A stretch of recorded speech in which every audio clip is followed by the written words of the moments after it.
एक चोर और चालाक बूढ़ी औरत का दिलचस्प किस्सा। रात का अंधेरा छाया हुआ था। एक मशहूर चोर चुपके से एक घर में दाखिल हुआ। कमरे का दरवाजा आहिस्ता से खोला तो मसहरी पर एक बूढ़ी औरत सोई हुई नजर आई। चोर के कदमों की आहट से इसकी आंख खुल गई। वो लेटी लेटी ही बोली, बेटा, तुम शक्ल से किसी अच्छे घराने के लगते हो। यकीनन हालात की मजबूरी से इस रास्ते पर लग गए हो। चुल्लू, कोई बात नहीं। अलमारी के तीसरे खाने में एक तिजोरी है, इसमें सारा माल है। तुम खामोशी से वो ले जाना, मगर पहले मेरे पास आकर बैठो। मैंने अभी अभी एक ख्वाब देखा है, वो सुनकर जरा मुझे उसकी ताबीर तो बता दो।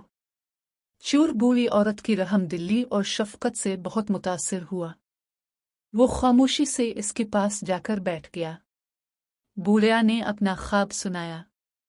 बेटा, मैंने देखा कि मैं एक सहरा में गुम हो गई हूँ। ऐसे में एक चील मेरे पास आई और उसने 3 दफा जोर जोर से बोला, माजिद, माजिद, माजिद। बस फिर ख्वाब खत्म हो गया और मेरी आंख खुल गई। जरा बताओ तो इसकी क्या ताबीर हुई। चोर सोच में पड़ गया। इतने में बराबर वाले कमरे से बूढ़िया का नौजवान बेटा माजिद अपना नाम जोर जोर से सुनकर उठा और अंदर आकर चोर की खूब थकाई लगा दी। बूढ़िया बोली, बस करो अब, ये अपने किए की सजा भुगत चुका।